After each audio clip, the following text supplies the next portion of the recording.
பெருமாள் வந்து நவகிரகத்தை ஆசனமா போட்டு உட்கார்ந்து இருப்பாங்க. அதனால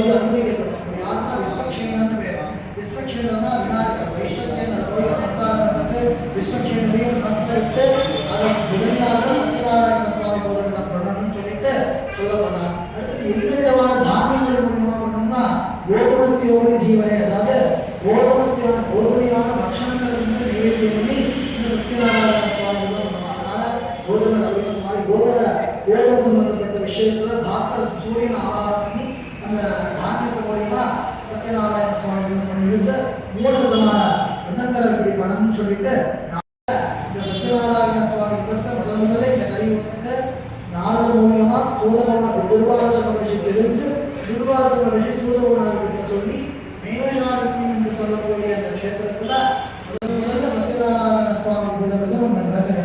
அதன் தொடர்ந்துதான் பிரதேசத்திலிருந்து நம்ம தொடர்ந்து இந்த சத்யநாராயண சுவாமி பூஜை இந்த கலியுகத்தில் ஏற்படுது அப்படின்னு சொல்லிட்டு முதலாவது அத்தியாயம். இரண்டாவது அத்தியாயம் கேட்டீங்கன்னா, அதாவது ஒவ்வொரு மனுஷனுக்கும் வந்து எதனால ஜனனம் ஏற்படுதுன்னா அவரோட கர்ம பலனாலதான் ஜனனங்கள் ஏற்படுதான். நம்ம இந்த ஜென்மத்துல என்ன கர்மாவை ஏற்படுத்தணும், அதாவது சரீரத்துக்கு தான் அறிவு இருக்கிறது, ஆத்மாவுக்கு அறிவு கிடையாது. நம்ம இந்த சரீரம் வந்து ஆத்மா என்ன பண்ணணும்னா நம்ம கூட என்ன நம்ம தர்மம் பண்ணிக்கணும் இல்லை அதர்மம் பண்ணிக்கணும்னு சொல்லிட்டு அதை கிரகிச்சுக்கணும். அப்போ வந்து கிரகிச்சுன்னா எந்த அளவுக்கு தர்ம காரியம் பண்ணிட்டு இருந்தானோ எந்த அளவுக்கு அதர்ம காரியம் பண்ணிட்டு இருந்தானோ அதுக்கு ஏற்பதான் இந்த காலத்துக்கு ஜனனங்கள் ஏற்படும்.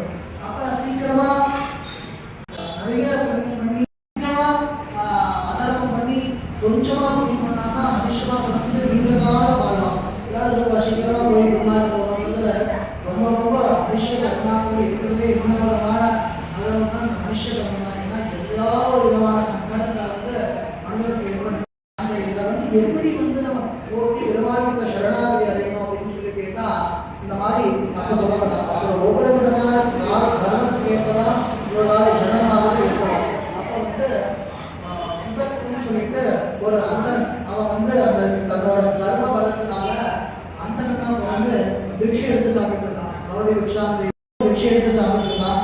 பிக்ஷை எடுத்து சாப்பிட்டு இருக்கும் போது அப்போ போய் அவன் அந்த சமயத்தை பிக்ஷை எடுத்து போயிட்டு இருந்தான். அப்போ ஒரு இடத்துல வந்து ஒரு வயசான முனிவர், ஒரு பெருமானோட சுரூபமா வந்து ஒரு முனிவர் உட்கார்ந்து இருந்தார். அவர்கிட்ட போய் பகவதி பிக்ஷாந்தின்னு சொல்லிட்டு கேட்கலாம். நான் ஒரு பிக்ஷை கொடுக்குறதுல என்கிட்ட ஒன்றும் இல்லை, நான் ஒரு விதத்தை உபதேசம் பண்றேன், அந்த விதத்தை நீ பக்தி சொல்லியா பண்ணிக்கலாம். உடனே அந்த அந்தன் சொல்றான், எனக்கு அடுத்த வேலை புரோஜனத்துக்கே வழி இல்லை, நான் எப்படி இந்த விரதங்கள்லாம் பண்ண முடியும் அப்படின்னு சொல்லிட்டு கேட்கும்போது, நீ இன்னைக்கு வந்து ஒரு அணிக்க விருவாட்டில் வந்து ஒரு பிரதிஜை மேற்கொண்டிக்கோ, இதை உண்டான இந்த காரியத்துக்கு உண்டான அணிக்கையும் விதத்தையும் தனத்தையும் எனக்கு கொடுத்தீங்கன்னா இந்த விதத்தை நான் அவனுக்கு பண்றேன்னு சொல்லிட்டு ஒரு அணிக்கையை மேற்கொள்ளுவோம்னு சொல்லிட்டு அவர் சொல்றார். அதுக்கு ஏற்ற மாதிரி அவனும் ஒரு அணிக்கையை மேற்கொண்டான். புராணி இதுக்கு உண்டான தர்ம வளத்தையும் அபோவனத்தையும் காரிய வளத்தையும் எனக்கு கொடுன்னு சொல்லிட்டு பெருமாளுக்கு அது பிரார்த்தனை பண்ணி கேட்கும்போது அதுக்கு உண்டான அவனோட காரிய சக்தி அவனுக்கு கிடைக்குது.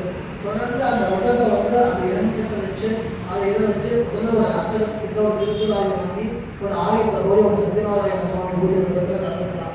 நடந்துக்கிட்டு அப்படியே தொடர்ந்து 6 விதமான அக்ஷரங்கள் காலமாக வந்து சத்யநாராயண சுவாமி விதம் பண்றான்னு சொல்லிட்டு சொல்லப்படுது. அதாவது ஒரு பட்சியம் ஒரு ருத்து காலம் கேட்டீங்கன்னா 6 மாதங்கள் சேர்ந்தது ஒரு ருத்து காலம்னு பேரு.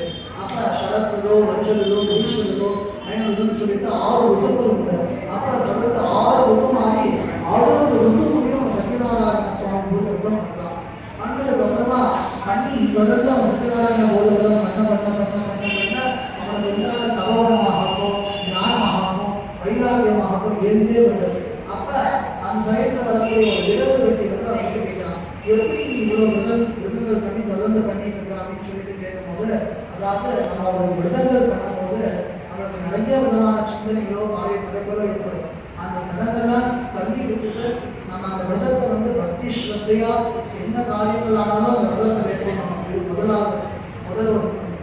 அது அதே மாதிரி 2வது பார்த்தீங்கன்னா ஒரு விரதம் பண்ணும்போது நம்ம மட்டும் செய்யலாம 4 பேர் சேர்த்து அந்த விரதத்தை கலந்துக்கிட்டு அவளுக்கு உண்டான அந்த அன்னதானங்கள் தானங்கள்லாம் கொடுக்கும்போது அந்த விரதத்துக்கு வந்து பலன் வந்து ரெட்டிப்பா கிடைக்கும் அப்படின்னு சொல்லிட்டு 2 விதமான ஸ்கந்தம் வந்து அந்த விரதத்தை சொல்றாங்க.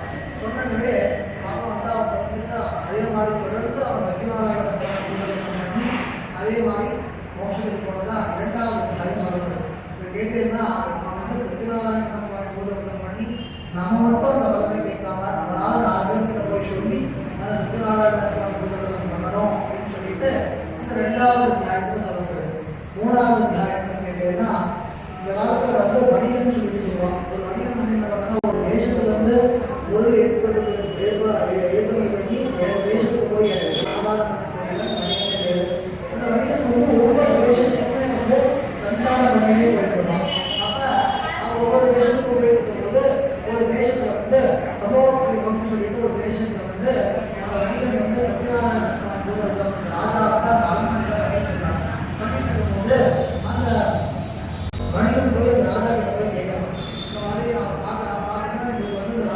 சொல்லுவாங்க விஷயம் கேட்கலாம்.